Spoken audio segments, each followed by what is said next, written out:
Hello, everyone, and welcome to the HealthyXSundays podcast, where we bring you the most critical and actionable content in the health and fitness space. Dave from Mind Muscle Pro and I, Kunal Jain, also known as Veg Diet Coach, are your hosts. Today on the show, we are joined by James Joseph, innovator, entrepreneur, and the man who transformed an overlooked Indian superfood with a global health solution. James is the founder of Jackfruit 365, a national startup award winning venture tackling both India's nutritional challenges and food wastage by creating an organized market for green jackfruit. Before this, James held leadership roles at Microsoft, 3M, and Ford, and even managed his high profile job at Microsoft from his home village in Kerala, an experience he wrote about in his acclaimed book, God's Own Office. He's also the inventor of green jackfruit flour, clinically proven to support blood sugar control in people with type 2 diabetes, and a TEDx speaker with a passion for using indigenous resources for real world impact. Please welcome to the podcast a true example of innovation with purpose, James Joseph. So first question is, tell us about your journey, right? From Microsoft uh, to finding to starting up this brand. How do you get from computers to trees? That's how was that story? Dave and Kunal, thank you for having me here. Feel free to discuss this almost a decade long journey. So moving from Microsoft to the trees, it's sheer accident and an inspiring ask. Okay, so my wife is a doctor, and then once we moved back to India, she was practicing in UK. Um, from when she did a medical school in Vienna, Austria. And then with me, she moved back to India in 2007. Okay. And we had to get through the process of getting license for her. And then she got the license to practice in India. And that is when I had to take a break from my career so that she can get back to her work. So I then left Microsoft. And what do I do, when I've taken a year off? So I thought of writing a book about going global, in the IT world, and then moving back to India and continuing with my global, I was with Microsoft and I had a national role. And the last 4 years at Microsoft was actually working from a village in Kerala. And when the Chris Gopalakrishnan was at a function where I was speaking at the CII South Summit, and then he asked me, James, I didn't know you were operating from a village in Kerala. I wanted to come back to Kerala, but I missed the boat and I'm stuck in the metro forever. Okay. Why don't you document your experience so that more youngsters will get the courage to move back to small towns? Okay. So I thought anyway, I have to take a break because my wife is getting back to full-time work. So I couldn't travel with small children at the time. Okay, so I thought, okay, I might use that time to write a book. Okay, so the book Penguin agreed to publish, and that was God's Own Office. Okay, how one man worked for a global giant from a village. But while writing the book, I could see a jackfruit tree from my window. Okay, that's Right. how I from computers to trees, if I could say it in a short way. Okay, so that got my curiosity, and then one led to the other, and then I'm still doing this after 10 years. Right. So it was like a Newton and an apple situation. Just click. The jackfruit did not fall on my head, but it was about to fall off. Right. Right. So so the question we have is like, why jackfruit of all things, right? Like we've heard about all sorts of things. So why? What makes jackfruit the most special thing? Okay, so there is no right answer. Okay, so only thing is, I grew up with jackfruit. Okay, that's my childhood, and I grew up with jackfruit. So, and my uncle, maternal uncle, I used to spend a lot of my vacation with him at his home, and he used to say that, okay, a jackfruit tree in your backyard extends your life by 10 years. In Right. Malayalam, it means മുറ്റത്തൊരു പ്ലാവ് ഉണ്ടെങ്കിൽ മനുഷ്യന്റെ ആയുസ് 10 വർഷം കൂടും. Means if you have a jackfruit tree in your backyard, um, your life extends by 10 years. It's an old saying. Okay, there's Mhm. nothing more to it. Okay, so we all knew it is a good thing for us. Okay, and I grew up with eating a lot of jackfruit, both the ripe and the unripe jackfruit, and And we were all, and it was using summer holidays, so we were all very happy. Everybody will be around the jackfruit. We will climb out the tree, eat a lot of jackfruits from the tree itself, or bring it home. All of us will sit around it, cut it, both the ripe and the unripe. Okay, so this is what my childhood was every summer. And most people from Kerala would be able to relate, or even South will be able to relate to this childhood experience of jackfruit. But the importance of fiber, my wife being a doctor, so when we were living abroad, we would always go for more salads. We would go for bread with more fiber, pasta with more fiber. So she inculcated the benefits of fiber in me, being a doctor. Okay. So that what brought me the importance of fiber, being married to a doctor. Okay, but then this one thing which changed for me was when we were living in the US. Post holidays, we will all be focusing on salads. I mean, this is a salad because you're trying to get rid of the excess food you took during the holiday season, especially during Thanksgiving, Right. to the Christmas, New Year, all of that. You have a lot of family get together, and then you end up eating a lot of food. Okay, and the next 2 weeks, it's about eating more salads to reduce the weight. Okay. So, and every time you come to India on vacation, your family, your relatives, all of them, friends, all of them will feed you a lot of food, and you always go back with stuffed. But one vacation, we came here during the Christmas season, and we told them we are on Lent. Okay, we are not taking non-veg. Okay, but fish is okay. Okay, and second, they all know that okay, we like jackfruit. So everybody served us, it was early season jackfruit that year. And everybody served us the jackfruit meal with fish curry. Okay. And that season we went back, after the holidays, we went back and we both felt that, okay, we are much lighter this time compared to the previous holidays. And then my wife and I are having this conversation on the flight back to US. And then we discussed what is difference between the tapioca, which is also very common in Kerala, versus the jackfruit. Why do we feel light? And then we kind of started discussing, okay, look, it is not a tuber. It is not grown. Right. It is a vegetable. It is actually on the tree. Okay. So this is a lot more fibrous than the tapioca. Okay. So technically it is a salad. When you make the unripe jackfruit and cook that to a meal, technically it is a salad. It is not like a tuber. It's not a carb-rich diet. It is a fiber-rich diet. So technically it's a salad. It's a Caesar salad equivalent of Kerala. Right. Okay. And we went back very light. Okay. So that is when I could make the connection between the traditional unripe jackfruit cooked like a mashed potato with coconut and turmeric, equivalent to the Caesar salad of the US. Okay. It's a salad. That is the first time it occurred to me. It is actually a salad. Okay. Very interesting. Okay, so then we always, with kids, we always look for healthy food for them. And then, and while I was staring at this jackfruit, which is, so October 2nd, Gandhi Jayanti is when I started writing the book. And by December 15th, and I can see the jackfruit growing every day because from the window, I can see this.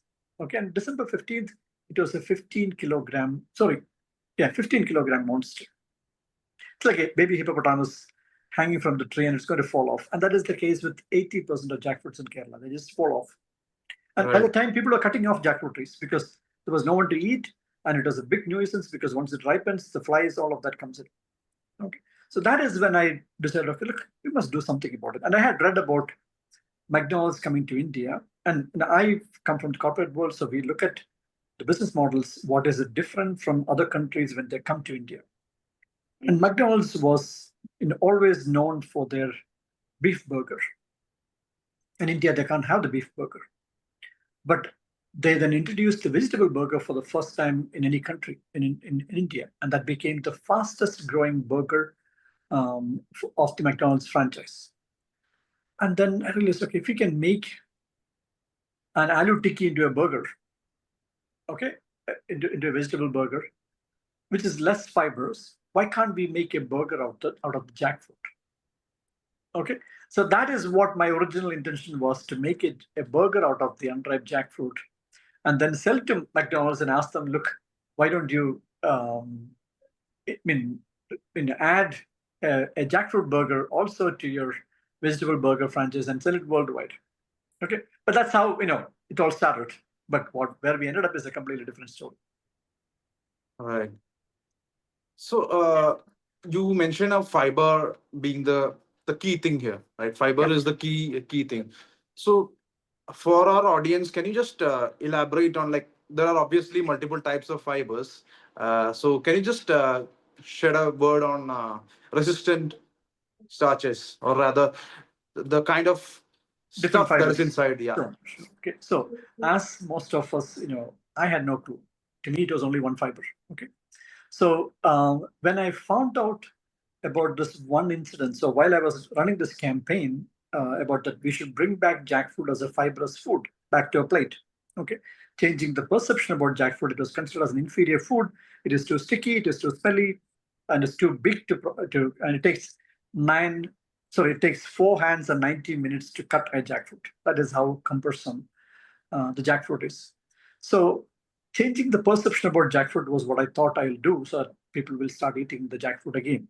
And that is, I ran a campaign with 5-star chefs to make 5-star dishes with jackfruit. And that got a lot of media publicity, and a lot of people got to know that, okay, I'm doing something with jackfruit after leaving Microsoft. But then that led to, this exactly, it's 2014, so exactly 11 years ago on Easter Day, our local parish priest came to our home and then told me that, okay, he was taking insulin for 5 years, and one night he replaced his rice meal with the traditional unripe jackfruit cooked, the salad which I was referring to, as his dinner meal, and took his normal dose of insulin, and he had a severe hypoglycemia. Okay, and that led to my nutritional research to find out, is it a one-off case, or can this happen to more people? Because I am campaigning to bring back the jackfruit salad meal back to a mainstream plate, and Kerala is full of diabetic people. Okay, so if anybody who is taking insulin, if they take it, is there a problem? Okay, that led to my nutritional research on jackfruit, and that is when I found out, compared to rice, it has 4 times fiber. Okay, and it is 40% lower in carbohydrate. It is 40% lower in calorie. It's exactly what a diabetic patient is supposed to do. Whereas the ripe jackfruit is 5 times more sugar. And the difference between the two is only 2 days. In 2 days, the sugar value shoots up by 5 times. Okay, so jackfruit, and the English has done a phenomenal or rather damaging job with the fruit. They put the fruit into the name of the fruit, jackfruit. Whereas in South Indian languages, a distinctly different name for the unripe fruit and the ripe fruit. So if we talk about in Malayalam, it is chakka, and when it ripens, it is chakkaparam. Okay. In Tamil, it's palakai and palapala. Or in Kannada, it's halsenakai and halsenahannu.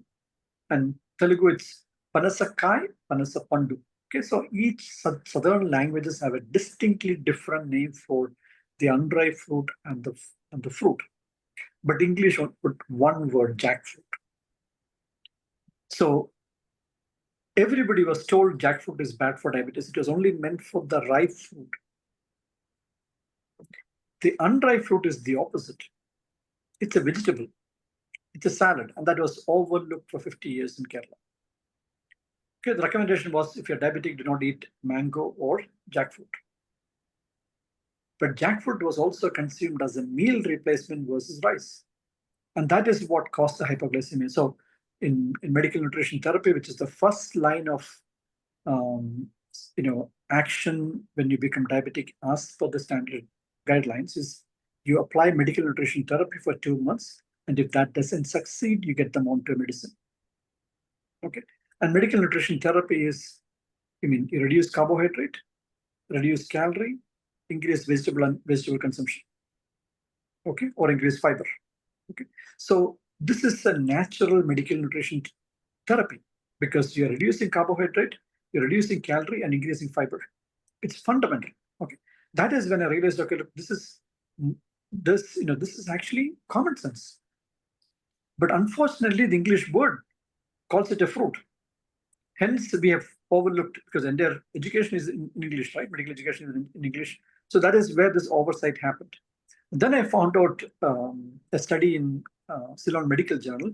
So Sri Lanka also has this unique custom of eating the unripe jackfruit as a meal replacement, not as a sabji or as a fruit, the meal replacement. They had done a glycemic study where they have shown that, okay, the glycemic load of the unripe jackfruit meal is significantly lower to the standard food, which is, bread or rice, or, it's significantly lower. When the glycemic load is lower, you're supposed to reduce your insulin dose, which the priest didn't do. Priest took the same dose of insulin. That is why he had a severe hyperglycemia. Okay, but coming back to the fiber, so I then wrote an article in the Hindu saying that, okay, look, this has got, and I had included the nutritional value in that article. And I said, look, this is rich in, because the higher amount was insoluble fiber. Okay, so in the jackfruit flour, you have 16% total fiber, of which 5.6 is soluble fiber. But the balance 10% is insoluble fiber. So I just wrote that, okay, look, it is rich in insoluble fiber because it just got more insoluble fiber. Then I got a call from Switzerland. A researcher from Switzerland got this Hindu article forwarded to her, saying that, okay, look, and she was a nutrition researcher. She came to Kochi to meet me. And she came and told me, James, I read your article and I also looked at your nutritional values. You're overlooking a major factor here. This product is full of soluble fiber, and you're not even mentioning about it. And then she explained to me the difference between soluble fiber and insoluble fiber, which is your question, right? So insoluble fiber, you have many sources to get. But the soluble fiber is significantly superior. What it does, okay, and this I'll differentiate what soluble fiber does so that we all understand how it, and these are all, how I learned this is because researchers, the world's best researchers came and taught me about these things. And we'll come to that when it comes to, diabetes and fatty liver, okay, in terms of from where I got the insights. Okay, so I might come across as a corporate guy trying to build a big business. I am not. Okay, I am a curious kid.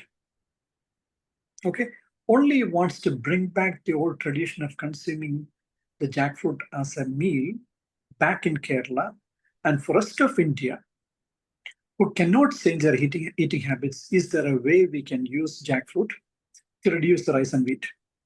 Okay, so that is what I'm trying to, and at every stage, I'm trying to ask experts to convince me there is something wrong with this scientifically.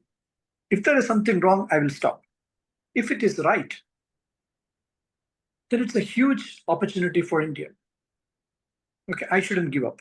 So that is the reason I go to the global best to test my hypothesis, to see if I'm overlooking anything. So what happened to the priest? Okay, so I went to doctors in Kerala, and they told me, James, one-off case, we can't be bothered. Okay, and then my book got published, and Dr. Kalam, Penguin sent the first copy to Dr. Kalam, and he read the book. And then he actually spotted that, okay, I am doing something with jackfruit. Okay, he invited me for a meeting. So I went to Delhi and had a meeting with him. And then I told him about what happened to his priest.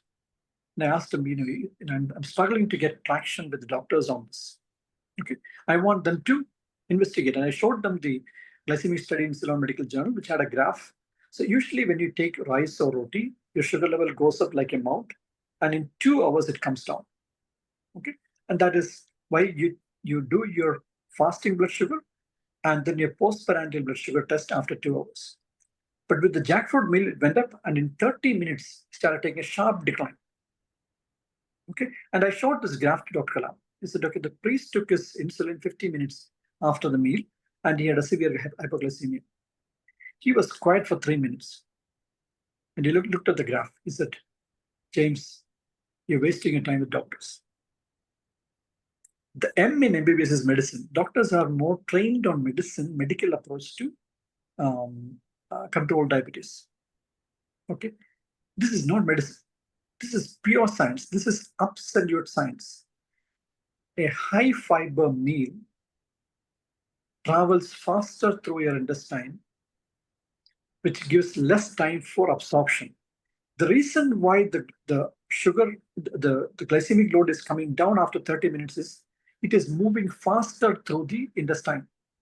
And that is what fiber does. Fiber moves faster. That is why you get you get a good bowel movement when you take a fibrous meal. Okay. So he said, okay, look, this is pure science. You don't need to do any study. A high fiber meal always translates to low absorption of sugar. Later on, I found out he was actually diabetic. That is the reason why he was astutely aware of this. Okay. But then he told me, James, but there is a bigger problem. And this is, we discussed this in terms of why some diet approach is not practical in India. And he made this profound statement, is that changing eating habits is worse than changing religion. You like to eat what you grew up with because your mother gave me with a lot of love. Okay, so you associate food with love. Okay, he said it's very hard for people to change their eating habits. Okay, even people in Kerala are not going to eat the old way of consuming the jackfruit meal. Okay, but there's a diabetes expert running in this country. Okay, is that you must find a way to, you're an engineer, you must find a way to add this to what people like to eat, but reduce rice and wheat. If you can reduce rice and wheat with the unripe jackfruit, it's a given. You will be able to control blood sugar. Okay, but find a way to add this without changing eating habits. Now, he said there's only one thing new here. It's possible to eat an unripe fruit as a rice or roti replacement. Most fruits, when they're not ripe, the acidity is very high. Let's take the example of apple. When apple is not ripe, it's very sour. Or a mango. When it is not ripe, it's very sour.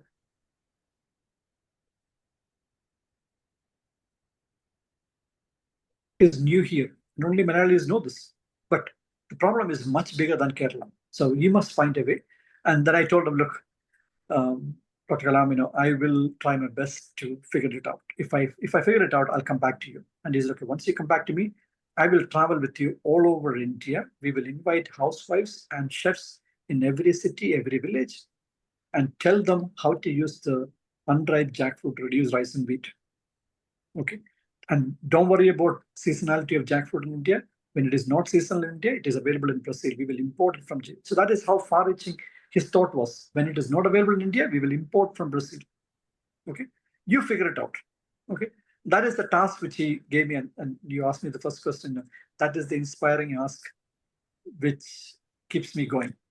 Okay, so one is about my curiosity. Second is, look, I came back to India to have a large impact in people's lives. And this is what has landed in my hand. Okay, so let me try my best to see what I can do with it. And that is the root behind why I'm doing this. Now back to the soluble fiber. Okay, the soluble fiber, when you start chewing, okay, it starts gelling with the saliva. Okay, and when it gets to your stomach, it starts binding with more water and becomes a gel.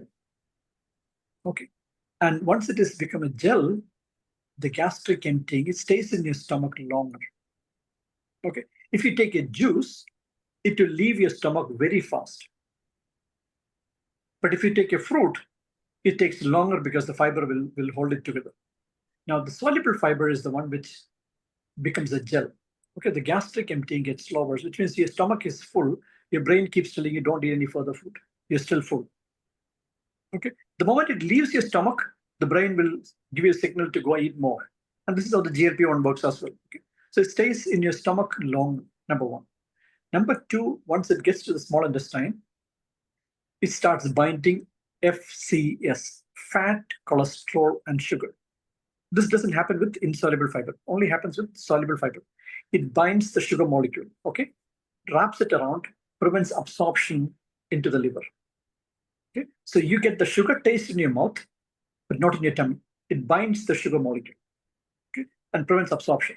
Same thing with fat and cholesterol, not just from the food, but also from the food, from the bile which is coming from the liver. Okay, so the liver fat, it's there in the bile acid, and the bile acid gets, this will bind the fat and cholesterol and takes it away into the large intestine. Okay, so first thing, it prevents absorption of fat, cholesterol, and sugar into your liver, in the small intestine. Then in the large intestine, the soluble fiber, which is also known as prebiotic, starts fermenting in your gut. It ferments and becomes a feed for your gut microbiomes. Okay, so you know the term prebiotic and probiotic. Probiotic is the gut microbiome.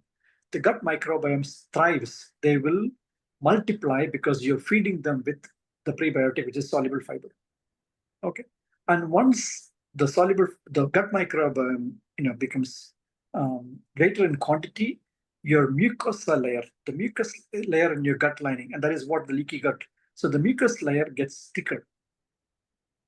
Okay, and then so that is what I knew. And then you had a great bowel movement, so your constipation also goes away. So it is an absolute cleanser. So you have, from mouth to gut, the soluble fiber keeps you full longer because of the gel formation, and it absorbs fat, cholesterol, and sugar and takes it away from your body, so the absorption goes down. Then it becomes a feed for the gut microbiome, and the gut microbiome then protects your body. Now, that is all I knew while I was traveling on the diabetes journey. Okay. Then with the fatty liver study, which just got published in Nature Scientific Reports, there Dr. Divya Kumar was able to find out what happens after it reaches the gut. Okay. From there, we could find out that one of the short chain fatty acids, which is during fermentation, the 3 short chain fatty acids, one of them, propionate. Propionate travels through the gut to the liver through the portal vein. Okay, and then it upregulates an enzyme called AMPK. And upregulating AMPK, the impact is it starts metabolizing visceral fat in your liver and all your adipose tissues. Okay, so you have on the small intestine, it prevents absorption of fat, cholesterol, and sugar. And in the large intestine, it triggers a mechanism to metabolize your fat in the deposited fat. And that is the reason why the latest case of reversal, we have seen grade 2 fatty liver reversing to grade 0 in 6 months without weight loss or inch loss, which is still, there's a lot more to investigate and learn from this. Okay? So the soluble fiber is the hero ingredient here, not the insoluble fiber. And I was brought to that knowledge from somebody who traveled from Switzerland to Kerala to meet me, and then told me, James, focus on the soluble fiber. And that is when I realized, okay, look, this is what makes the jackfruit fiber different than a fiber from wheat or any other vegetable. Very interesting, James. Hope that answers your question about the difference between the fibers. Right. Very interesting insights, James. So, since your flour is clinically validated, it's been featured in the Nature Journal, in the British Nutritional Journal, and you've been also featured in American Diabetes Association. So, can you tell us how can someone practically incorporate the jackfruit flour in their daily routine? How can it be used? Okay, so as I mentioned about Dr. Kalam's ask in terms of that the reason I made the flour, it is to integrate with the Indian diet. Okay, so if you look at North India, roti is staple, right? In fact, I have one of the naturopathy hospitals in Delhi when they were trying gluten-free, grain-free diet to their patients. One comment which came from a lady was, roti ke bina khana adhura hai. without tearing the roti, my meal is not complete. So they had to make 100% roti with jackfruit. At that time, it was possible to make it. So and I grew up in India, and when I was in college, and that is when, in fact, I was in school when India changed the salt spec to iodized salt, and the salt had no change in taste. It was actually more cleaner, and it was more free flowing. So people had no resistance to change. Okay, but fortifying salt with iodine, from a policy point of view, is significant. It is a far-reaching policy intervention which touched every Indian, irrespective of their food habits or their economic background. If I take that same example in the diabetes world, if roti and rice is our problem,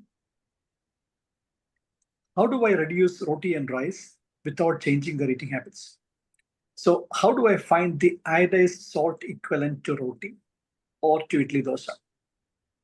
Okay, so I had to crack a flour with a binding factor between rice flour and wheat flour, so that if I add this to the dosa batter, the dosa should not stick onto tawa.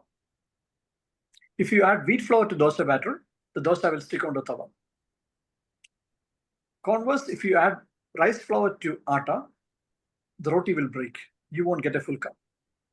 So I had to get a binding factor, and binding factor is the key differentiator here. So I had to get a binding factor between rice flour and wheat flour, and I used the soluble fiber of jackfruit as a binder.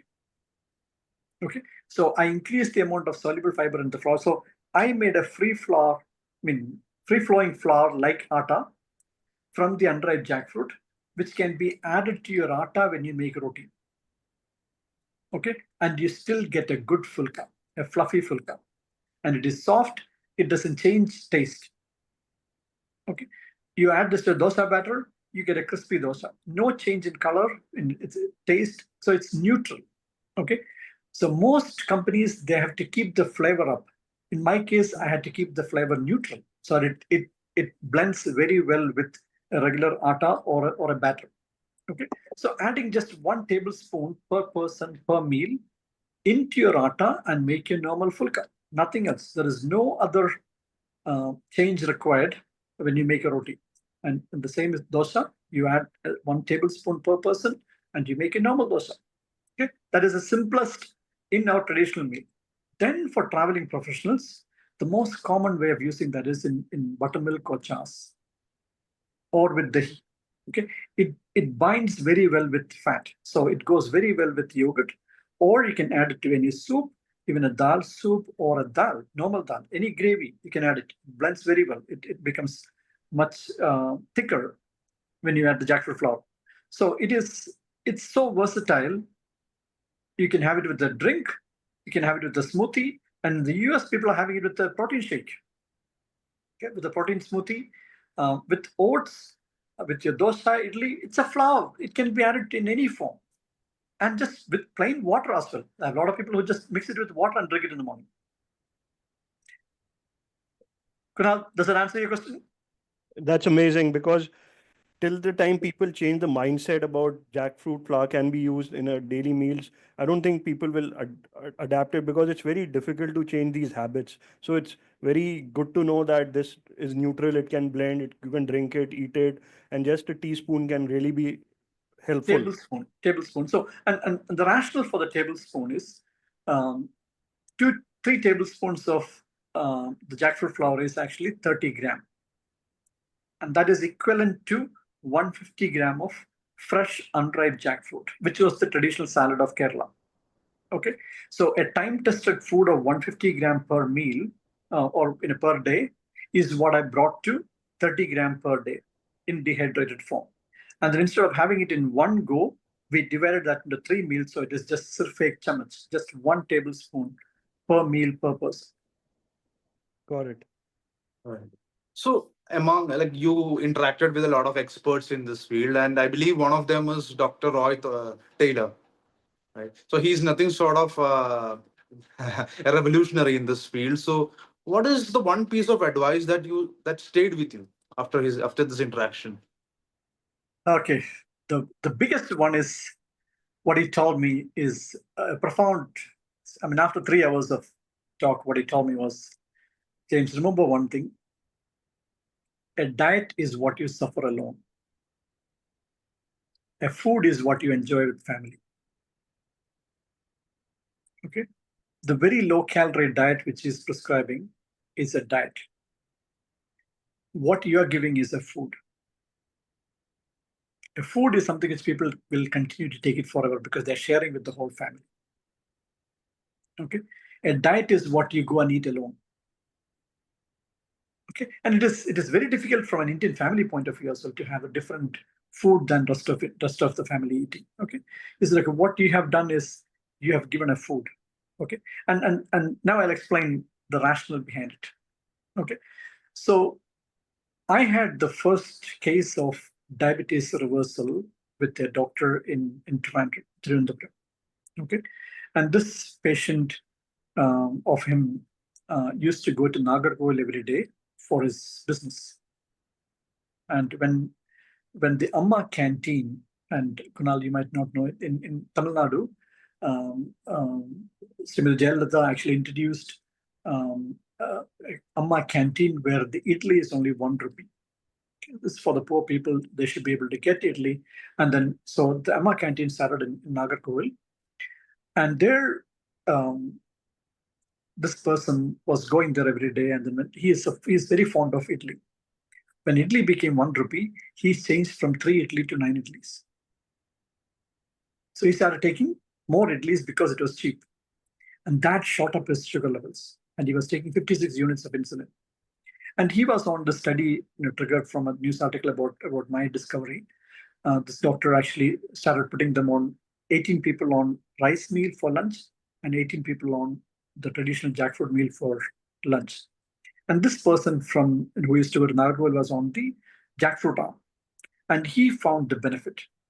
And he continued with the jackfruit meal even after the study. And then 6 months later, I was with this doctor to review the case, and he showed me this case, and he said, okay, look, he used to take 56 units of insulin. Last 6 months, he has not taken any medication, and his HbA1c was below 6.5. And I had read that if your HbA1c is below 6.5 for 6 months without medication, technically you're not diabetic.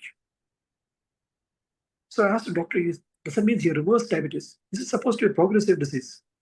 He said, James, ask for the definition, he has reversed diabetes. That's the first time it is occurred to me that, okay, it's possible to reverse type 2 diabetes. Right. Then I looked for a global parallel. Is there anywhere in the world which is reported that, okay, type 2 diabetes can be reversed? And that is when I came across the twin cycle hypothesis of Professor Roy Taylor from Newcastle University, and it was a Banting Memorial lecture. He explained how the pancreatic fat, if it comes down, the beta cells will wake up and start producing more insulin. Okay, then I wrote to him, okay, I have come across a case of reversal of type 2 diabetes. Can we meet? Can I come over and meet you? Then he wrote back to me saying that, okay, look, I'm actually coming to Kerala. And he was speaking at the 2017 Endocrine Society's annual conference, and it was in Kalam. So I then registered and then went there. And I was sitting in the front row. And he came and sat next to me. And he was the next speaker. So our conversation started right from the hall itself. And then he walked everyone through the twin cycle hypothesis. And I'll explain, and this is why we have to be curious about science. Okay, what he has explained to me and to everyone in the conference was, it is the pancreatic fat which is the problem for type 2 diabetes. As the pancreatic fat goes up, the beta cells get suppressed and the insulin production goes down, right? That is what happens in the pancreas. And then he told me, James, but it's very difficult to measure the pancreatic fat. But in his study, whenever he is using a very low calorie diet to reduce pancreatic fat, the first thing which you see is the liver fat is coming down. Okay, when the liver fat comes down by 30%, the pancreatic fat comes down by very little. Okay, but that little reduction in pancreatic fat is enough for the beta cells to wake up. But he gave me a great insight, James. Keep an eye on the liver fat. It's easy to measure. If the liver fat is coming down, then you're reversing diabetes. Okay. That is when my focus shifted from diabetes to fatty liver. Okay. So he told me, if you can reduce fatty liver, you prevent diabetes and you reverse diabetes. So focus on, because the biggest organ in our body, this is where the fat gets deposited first. Okay. So if you can reduce fatty liver, you're preventing diabetes. Okay. And that is what I learned from Professor Roy Taylor. He said, you don't have to go very low calorie. Very low calorie means you will reverse it faster. But it's a suffering. Very low calorie is a starvation diet. But low calorie, jackfruit is a low calorie diet. Traditional jackfruit meal of Kerala with the fish curry is what the priest took was a 1,000 calorie meal option. But it's a tasty food compared to the liquid diet. Okay. So that is when he made the profound statement, okay, look, what you're giving is a food, what I'm giving is a diet. And diet is what you suffer alone. So I need to take a short time to get people off diabetes, and so I can release them into normal food. Okay. But in your case, it's a food, so they can take it forever. And I have people taking it for 5 years. No problem. Right. So, very interesting to say the least. I think we are short on time. So, last question from our side is, what next? What next for Jackfruit 6365? So the scientific journey will continue. Okay, so I will always look for like-minded research professionals who are keen to explore the science. And I have a lot of great doctors and nutritionists who are using this product on their patients and observing, in fact, as I mentioned in my TED talk, Dr. Abhichantani is the reason why we did the liver study. Okay, so Dr. Abhichantani from Ahmedabad, he has more than 300 patients who have using it. Once the Nature study got published for the type 2 diabetes, he started recommending the jackfruit flour for all his patients. But then he also started observing this is fundamental metabolic correction. Okay, the fatty liver is coming down. Grade 1, grade 3 to grade 2, or grade 2 to grade 1, or grade 1 to nil in just 3 months. So this reversal is consistent, and then triglycerides coming down, cholesterol coming down, overall, obesity coming down. So it's a fundamental metabolic correction. Okay, and that is what led to the fatty liver study in JSS Medical College, Mysore, with Dr. Divya Kumar. Okay, and we have got the mechanism of action now. But similarly, we have, many cases of PCOS reversal. Okay, so we are always, and then prevention of weight gain, and there is another significant anomaly where we have fatty liver reversal with weight reduction and without weight reduction. Why? We don't know. Okay, we have seen, a lady doctor losing 12 kilograms in 3 months and reversing fatty liver.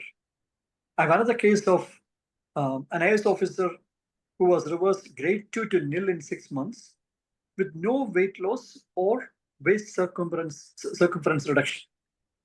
Okay, and these are all, scientific anomaly which we have to go and investigate.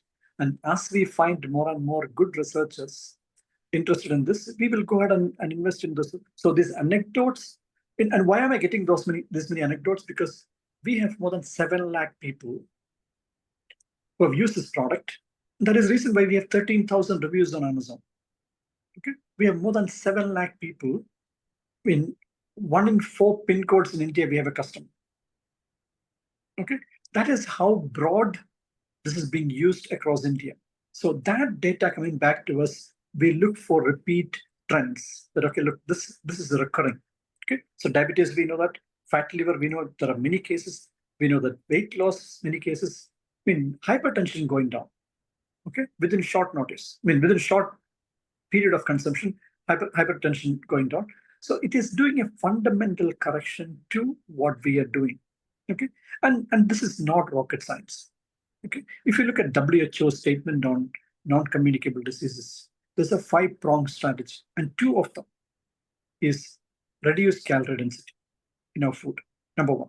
Okay, number 2, increase the vegetable and fruit consumption. We are doing number 1 and number 2. When you add this to your roti, we are reducing a calorie density in your roti, okay, which is a staple. And when you add the jackfruit flour into your roti, you're actually increasing your vegetable and fruit consumption. Correct?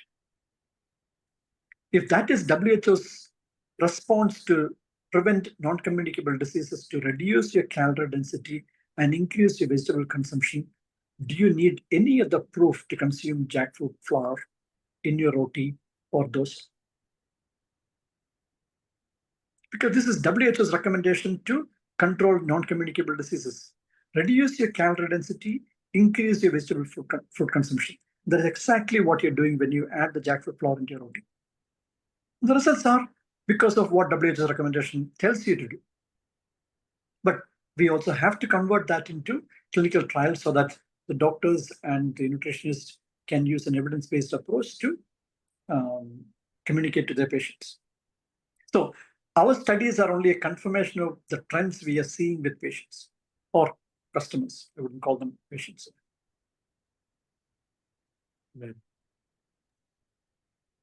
Yeah, so I think we got wonderful insights, and we love to incorporate jackfruit flour and use it and see on our clients as well.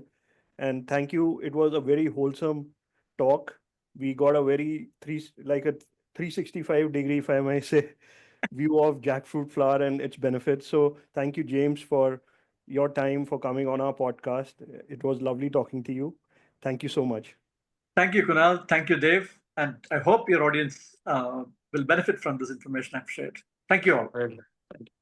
Thank you.